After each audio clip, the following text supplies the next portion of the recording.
Muy buenas noches. En poco más de 24 horas terminará de aplicarse el título 42 en Estados Unidos, pero se procesará a los migrantes indocumentados bajo el título 8, que las autoridades de ese país aseguran tiene consecuencias más graves para quien intente cruzar sin documentos. Con el título 42, el pretexto de echar a los migrantes de forma inmediata por cuestiones de salud relacionadas con la pandemia de COVID-19, México recibió a casi 3 millones de migrantes. Fueron devueltos desde Estados Unidos. Casi 3 millones y contando, porque los que ahora crucen y no califiquen para iniciar trámites de asilo en Estados Unidos seguirán siendo devueltos a México. En 3 años, en total, fueron 2.825.970 eventos de expulsión de personas en las diferentes fronteras de Estados Unidos, la norte y la sur. La mayoría en la que unen al país vecino con México. 2.710.494 expulsiones. 1.641.746 mexicanos. Aunque el presidente de México ha dicho que ya casi no migran los mexicanos hacia Estados Unidos. Del resto de nacionalidades, 393.000 eran de Guatemala, 358.000 de Honduras, 135.000 de El Salvador, 10.378 de Nicaragua y 171.000 de otras nacionalidades. El gobierno de México sabe que el fin del título 42 no despresuriza el retorno de migrantes desde Estados Unidos. Al contrario, permitirá que esto se siga haciendo y deberá atender a los migrantes que siguen entrando por el sur, cruzan el país y llegan a la frontera norte con la esperanza de que ahora sí Estados Unidos les permite entrar. Ellos serán procesados y sus solicitudes de asilo revisadas, pero muchos podrán ser devueltos a México. Por eso el gobierno mexicano anunció que reforzará las acciones de asistencia y protección consular, al igual que los mensajes preventivos sobre los riesgos del cruce sin documentos, el tráfico de personas y las sanciones de reingreso para indocumentados, en específico, todas estas acciones dirigidas a los mexicanos que lo intenten. La advertencia desde Estados Unidos es que el fin del título 42 no significa que la frontera estará abierta. Sí van a procesar a todo aquel que cruce. Pero quien no sea elegible para iniciar un proceso de asilo será deportado de forma inmediata, con restricciones de hasta 5 años, prohibiendo su ingreso a Estados Unidos. Así lo explicó el secretario de Seguridad Nacional de ese país, Alejandro Mayorkas. As you know, on Thursday, tomorrow, May 11th, at 11:59 p.m. Eastern Time, the Title 42 public health order will terminate. At that point, we will once again process people at our southern border using our immigration enforcement authorities under Title 8 of the United States Code. Let me be clear. The lifting of the Title 42 public health order does not mean our border is open. In fact, it is the contrary. Our use of our immigration enforcement authorities under Title 8 of the United States Code means tougher consequences for people who cross the border illegally. Those who are not eligible for relief will be quickly returned. And we are working with our partners in Mexico regularly on a range of issues. We are a nation of immigrants. We are also a nation of laws. Uno de los epicentros de esta crisis migratoria en el marco del fin del título 42 está en Brownsville, en Texas, en los límites con Matamoros, Tamaulipas. Los migrantes, algunos con niños en brazos, han intentado atravesar, como vemos en pantalla, el río Bravo, pero al lograrlo encuentran obstáculos como este alambre de púas que el gobernador tejano Greg Abbott ordenó instalar hace apenas unos días. O se encuentran con los elementos de la Guardia Nacional de Texas, el Departamento de Salud Pública y militares enviados por la administración Biden, que supuestamente no realizarían acciones de contención migratoria, pero su simple presencia los contiene. En otro punto, El Paso, Texas, algunos migrantes han decidido entregarse a los agentes de CBP, aunque aún los puedan deportar de forma inmediata, porque hasta ahora, y de hecho en poco más de 24 horas, todavía se puede aplicar el título 42. Muchos de estos migrantes ya contaban con citas para sus juicios de asilo y por ello entraron a Estados Unidos. Los que llevan tiempo en las calles del Paso, Texas, recibieron un ultimátum esta semana por parte de agentes de Migración y Aduanas. Les pidieron acudir a entregarse a las oficinas de la patrulla fronteriza o de lo contrario serían expulsados. Todo esto para tenerlos ya registrados y poder dar continuidad a sus procesos de asilo y permanencia o deportación desde Estados Unidos. Mi compañera Eliana Padilla está desplegada en El Paso, Texas, y tiene más detalles de la situación en esta zona, otro de los epicentros de esta crisis, Lili, y que en poco más de 24 horas termine el título 42 y veremos qué ocurre. Bienvenida. Efectivamente, Alejandro, me da mucho gusto saludarte desde El Paso, Texas, y efectivamente será 9:59 de la noche, hora de esta ciudad, El Paso, cuando concluya el título 42. Efectivamente, Alex, también este ultimátum, la presencia de agentes de ICE ayer por la tarde en 2 ocasiones aquí en las calles, en los alrededores de albergues y de iglesias que han servido de refugio las últimas semanas para los migrantes, pues funcionó. Finalmente muchos de ellos se entregaron, a algunos se les explicó que ya tenían cita y que podían internarse incluso a otras ciudades, alejarse un poco de la frontera para esperar esta cita. Esto no quiere decir que ya puedan estar en este país, sin embargo, sí se les permite acceder pues a esta presentación, a esta reunión con un agente de migración para ver si aplican para un caso de asilo. En su mayoría pues se le da a ciudadanos venezolanos, que son la mayoría aquí en El Paso, o que han sido la mayoría estas últimas semanas. Como te decía, pues bueno, sin embargo, también en la puerta 42, en este muro fronterizo que divide Ciudad Juárez del Paso, son cientos los que siguen llegando. Hoy en la mañana pudimos apreciar cómo había familias completas, pero también menores no acompañados, un fenómeno que se ha repetido los últimos años aquí en la frontera y que ya es una constante, sobre todo en el sector de El Paso, donde nosotros nos encontramos. Hablamos con funcionarios de la patrulla fronteriza, nos decían que la crisis por ahora está contenida porque están con las capacidades al máximo, que han tomado las medidas necesarias, hay recursos suficientes en los centros de procesamiento aquí en El Paso, y pues por ahora habrá que esperar a ver qué sucede en unas cuantas horas. Menos de 24 horas estaremos viendo ya que todos aquellos migrantes que quieran entrar a Estados Unidos pues serán sometidos al título 8, un título 8 que es bastante duro y que pues prácticamente les impide ya el paso a Estados Unidos por 5 años. En caso de reincidencia es hasta 10 y el encarcelamiento, Alex. Pues así las cosas, y prácticamente ya mañana veremos pues cómo se vive esta situación a unas horas de que concluya este título 42. Sí, importante lo que dices, Liliana, en 2 sentidos. Lo primero es las acciones que toman, ¿no?, con estos especie de redadas para invitar a los migrantes a que vayan y se registren, lo cual de alguna u otra manera despresuriza la zona. No sé si ya pudiste ver que los migrantes empiezan a ir del Paso, ¿no?, o si se mantendrán ahí mientras se da la cita, ¿no? Esta cita que muchos ya les dieron una fecha. Es un punto. Y el otro es que la mayoría son venezolanos, es decir, gente de esa nacionalidad que sí pudiera ser acreedora al asilo por las condiciones de las que están huyendo. Efectivamente, a la primera pregunta, Alex, pues bueno, quizá no alcanzan a apreciar un poco por la oscuridad, pero yo te puedo decir que prácticamente quedan el 30% de los migrantes que nosotros vimos ayer aquí en las calles.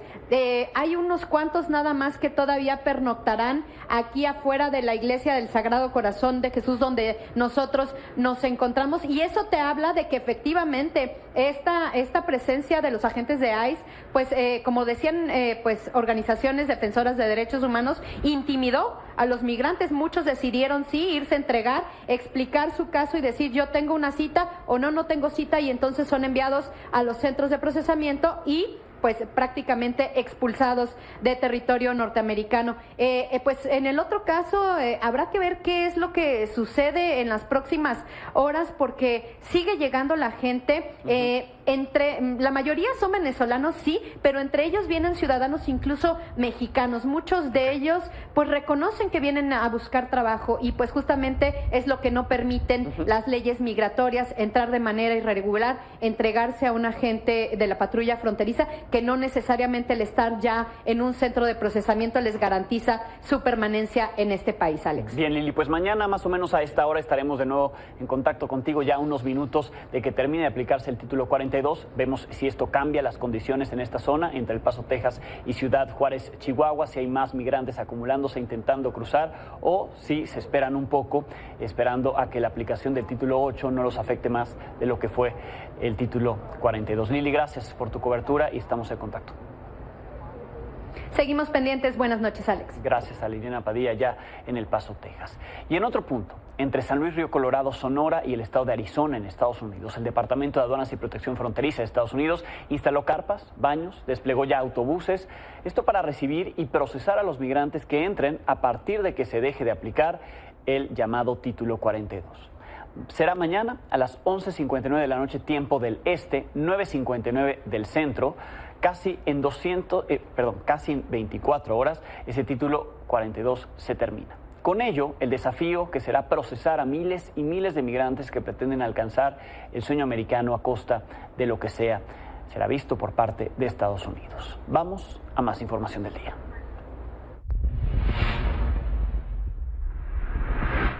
A un mes y medio del incendio en el Instituto Nacional de Migración en Ciudad Juárez, que dejó 40 muertos, hoy el instituto informó que suspendió la operación de las 33 estancias provisionales con capacidad para alojar a 1.306 migrantes en todo el país, debido a que la Comisión Nacional de Derechos Humanos supervisa sus instalaciones.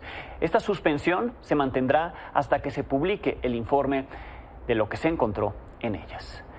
En Quintana Roo, 2 hombres de la India fueron retenidos por más de 12 horas. Ocurrió en el aeropuerto internacional de ese destino turístico. Elementos de migración verificaron sus documentos y 12 horas se tardaron en verificarlos.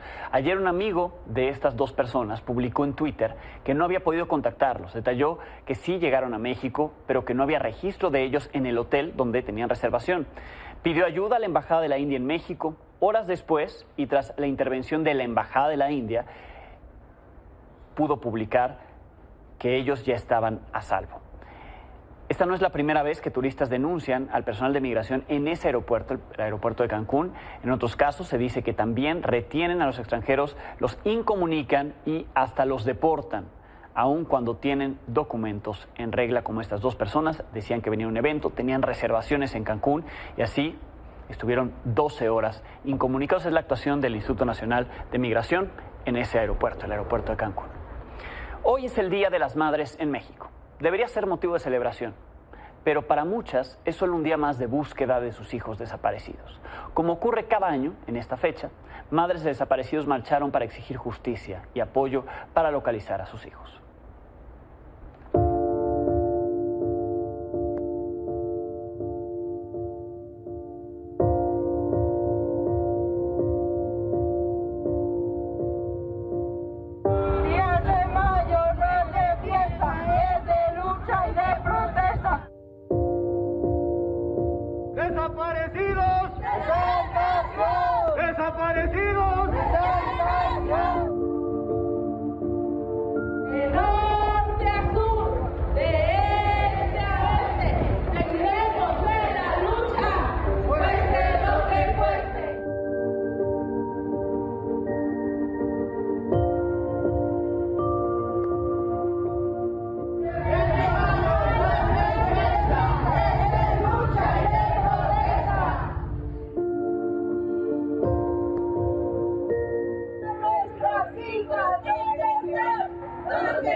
Nuestro corazón está roto y está sangrando.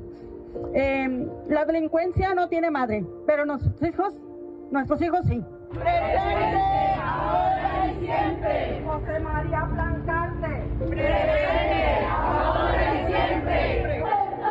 Nuestros hijos, ¿dónde están? ¿Dónde están? ¿Dónde están? Nuestros hijos, ¿dónde están?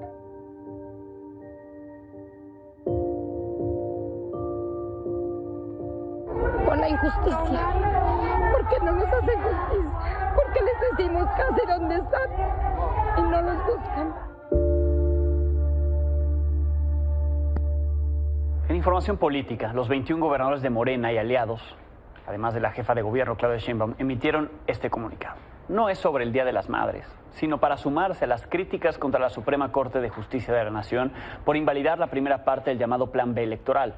Para los gobernadores y gobernadoras, los ministros decidieron seguir privilegiando los intereses del viejo régimen. En lugar de respetar las resoluciones de la Cámara de Diputados y senadores, expresaron su respaldo al llamado Plan C de promover el voto por Morena en 2024 y con ello que se aprueben reformas constitucionales como la que incluiría que los ministros de la Corte sean elegidos mediante el voto popular.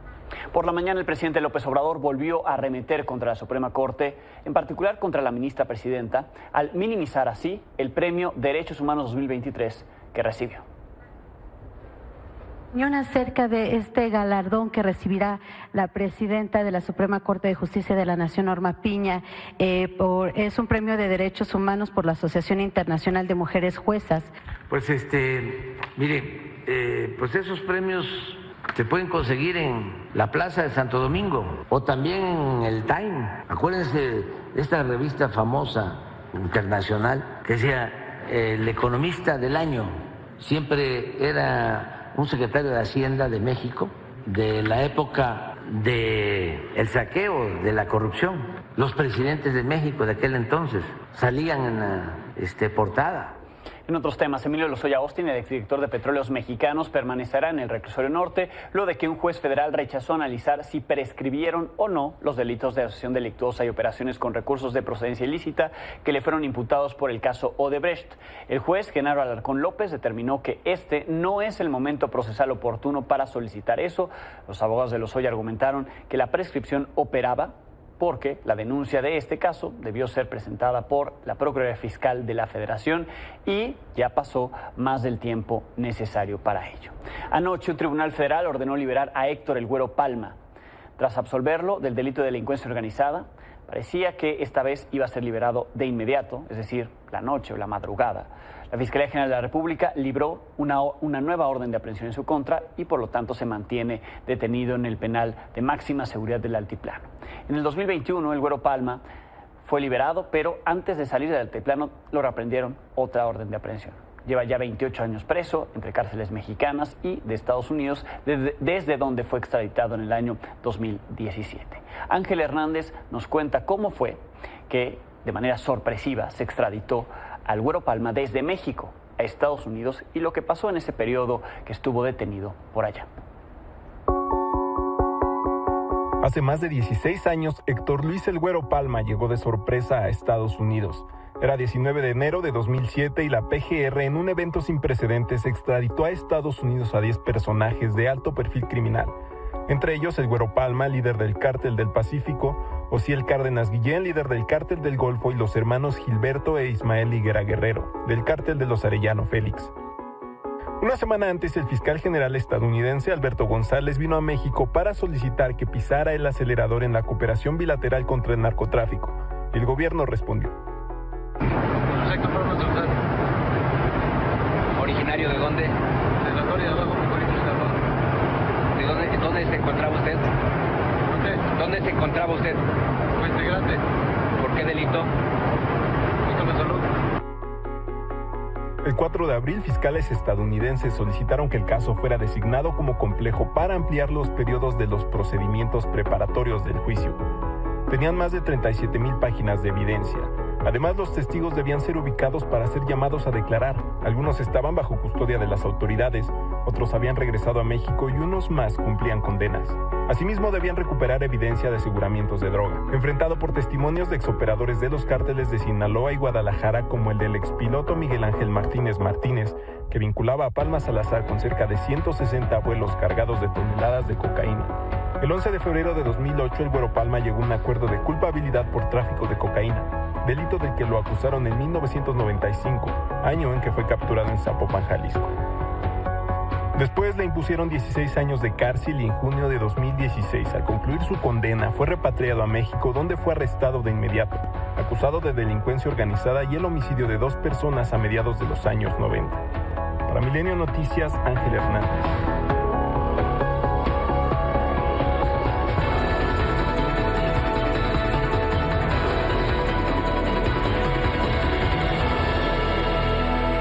Es miércoles de Sofía Ramírez Aguilar en este espacio y así vamos, Sof, con la economía de las madres mexicanas. ¿Cómo estás? Muy interesante, muy bien, muchas gracias. Muy contenta también de un Día de las Madres entre movido y no. Ahorita que pasé por la ciudad, las escuelas, las universidades cerradas, entonces yo creo que les dieron el día a muchas maestras. Entonces, pues con muchos datos interesantes. Primero que nada, inflación, efectivamente vamos para abajo. Eso impacta muchísimo la calidad de vida de las personas, pero sobre todo de quienes tienen menores ingresos y generalmente los hogares de menores ingresos están encabezados por una mujer y bueno, pues no en pocos casos una madre. Entonces, para que nos demos una idea, de los 126 millones de personas, 56 millones son mujeres de 12 años y más y de esos 38 millones, es decir, el casi 70% son madres. La mitad están casadas, 2 de 10 están en unión libre y bueno, 3 de 10 tienen cualquier otro tipo de esquema, viuda, soltera, divorciada, etcétera.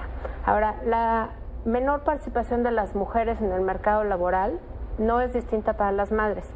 Sin embargo, se parece mucho. 47% de las mujeres en edad de trabajar de 15 años y más tienen un trabajo o buscan un trabajo. Las madres lo hacen en 46%, lo cual te habla de que obviamente los hogares donde hay niños pues también requieren que haya mayor participación de las mujeres. Entonces pareciera que los roles asociados al género no necesariamente están vinculados únicamente a la crianza, sino que pues hay mujeres que cuidan enfermos, ancianos y demás y no participan por ello, claro, aunque no sean madres. Ahora, madres solteras, creo que es un tema bien interesante porque 11% de estos 38 millones de mujeres son madres solteras, tienen 12 años o más. 7 de cada 10 madres solteras están económicamente activas, lo cual contrasta muchísimo con el grueso de las madres y con el grueso de las mujeres. Te decía yo que poco menos de 5 de cada 10 mujeres de 15 años y más trabajan o buscan trabajo. Bueno, en el caso de las madres solteras este número sube a 7 de cada 10, sí, lo cual te habla nuevamente de la necesidad de cubrir las necesidades del hogar. Si además pensamos que 3 de cada 10 hogares están encabezados en México por una mujer, pero de esos casi todas las mujeres que están como madres solteras trabajan, pues obviamente tiene un montón de retos.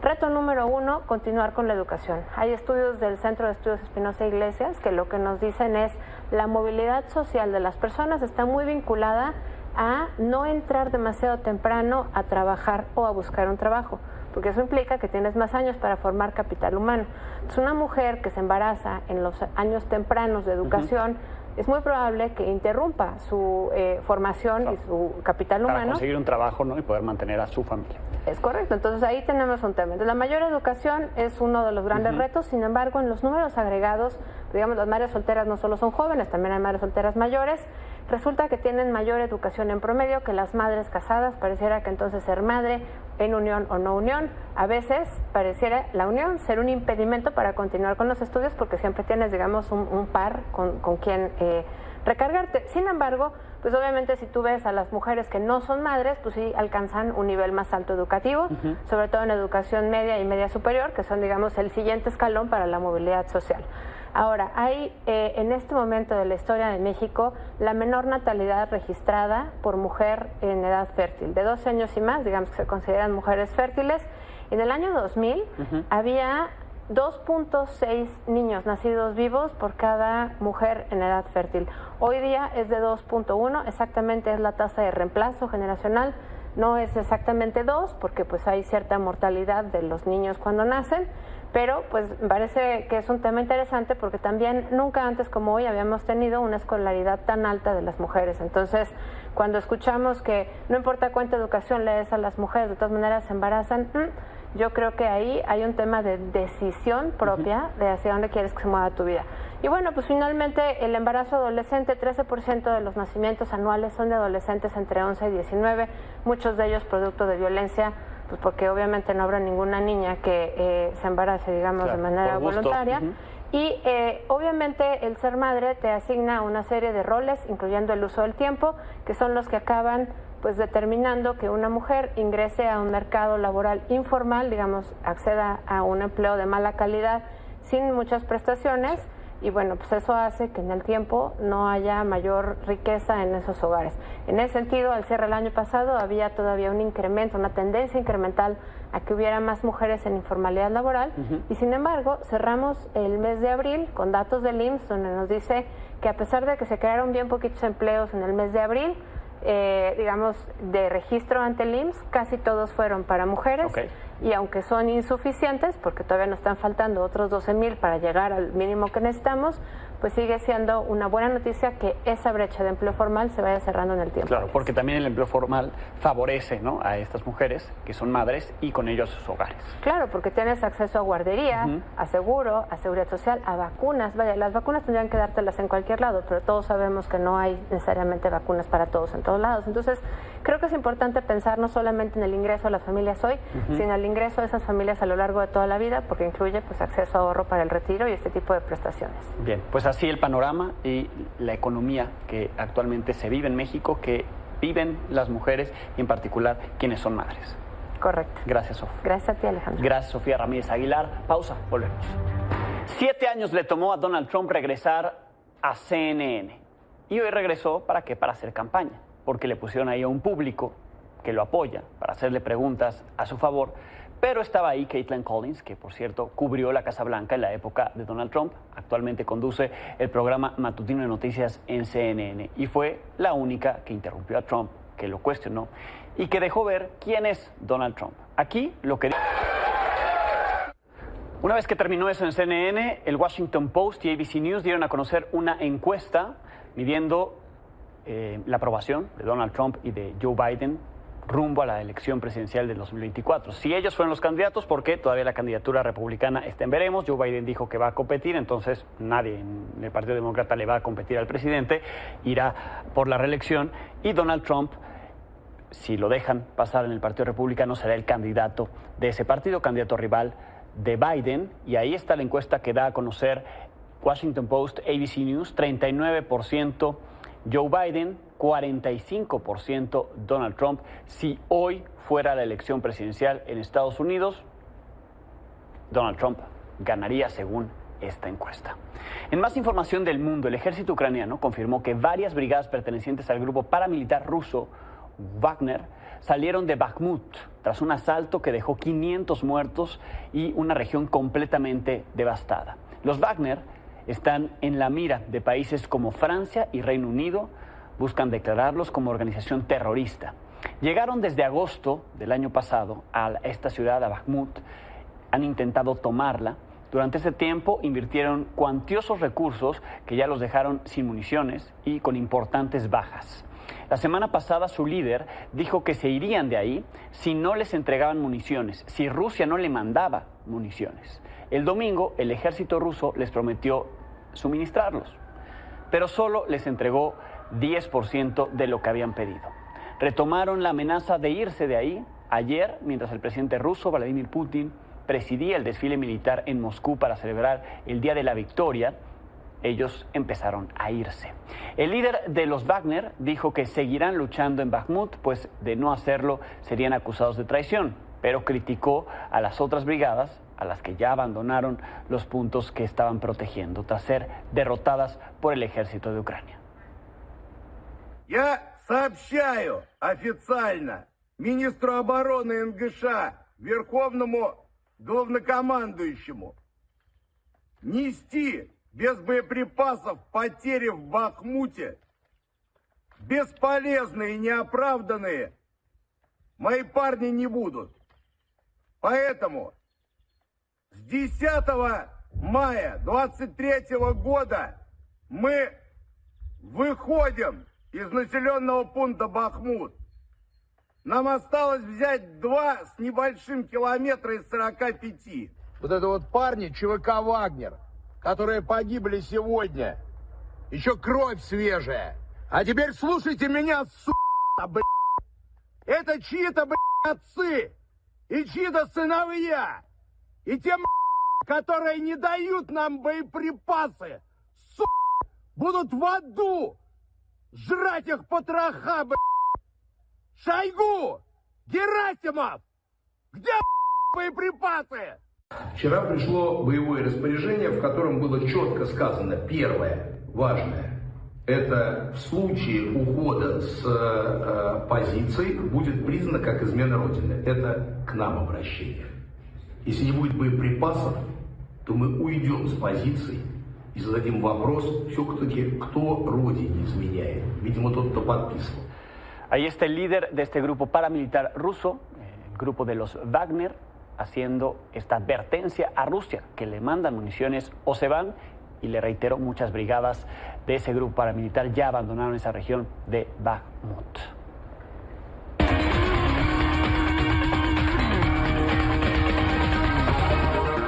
Acompaña Minelli Teide. Minelli, buenas noches. Muy buenas noches, Alejandro. Hoy con noticias de Antonio La Tota Carvajal, quien lamentablemente ayer falleció a los 93 años de edad.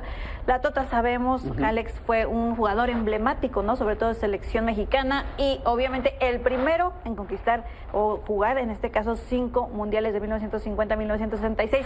Todo lo que realmente significó para el fútbol mexicano, Alex, parece que la Federación Mexicana de Fútbol, la Liga MX, se olvidaron de ello. ¿Por qué? Porque exactamente hoy se realizó un homenaje en el estadio Nou Camp, el estadio de León, y con una misa de cuerpo presente estuvieron varios familiares, obviamente directivos de León, ¿no? Que sabemos que siempre fue el equipo de sus amores. Por supuesto, dentro de todo este apoyo también incluso jugadores, ¿no? de León, jugadores actuales, y pues la hija de la Tota Carvajal, María Carvajal, agradeció obviamente todas estas muestras de apoyo hacia su padre, pero también habló Alex de esta situación. Ella menciona que nunca, o sea, no solamente en esta situación, nunca se acordaron de su padre, ¿no? Que siempre fue un jugador al que se le reconocía en muchos lados, incluso en el extranjero, pero la Liga MX no, okay, ni la Federación, no hubo ningún directivo de ninguno de los dos organismos en este homenaje, y vamos a escuchar parte de lo que dice la hija. Mucho orgullo y agradecidos por todas estas muestras de cariño que hemos tenido desde el momento en que él falleció, antes cuando estuvo en el hospital, y bueno, pues es un inmenso agradecimiento que tenemos. Pero eso no le preocupaba. Mire, era el hombre más sencillo, a él no le interesaban ni los grandes alardes ni las cosas. ¿Qué le extraña? Nunca le hicieron nada, no, y nunca le importó. ¿Qué veía? En el niño más sencillo, en el joven más sencillo, en esto, para él era.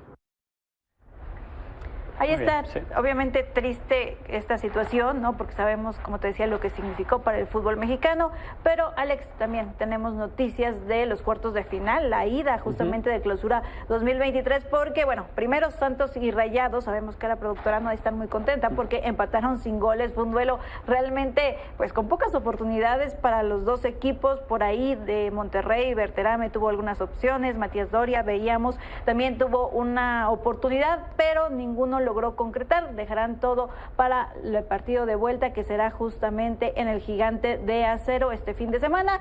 Y justo en otro de los partidos, bueno, América va ganándole 2-1 exactamente al Atlético de San Luis al minuto 30, goles de Jonathan Rodríguez, al minuto 10 Diego Valdés, y también de Bonatini, que fue el que metió el gol para el Atlético de San Luis. Perfecto, Mine, pues veremos qué es lo que ocurre al final de este partido y cómo se van acomodando las cosas en la Liga MX. Gracias. Muy buena noche. Gracias a Minilete. Gracias a ustedes por habernos acompañado. Los dejo en el Asalto a la Razón con Carlos Marín. Mañana tendremos algo nuevo que contarle en punto de las 21 horas. Encuentra toda la información de Milenio en nuestro canal de YouTube. Suscríbete y activa la campanita.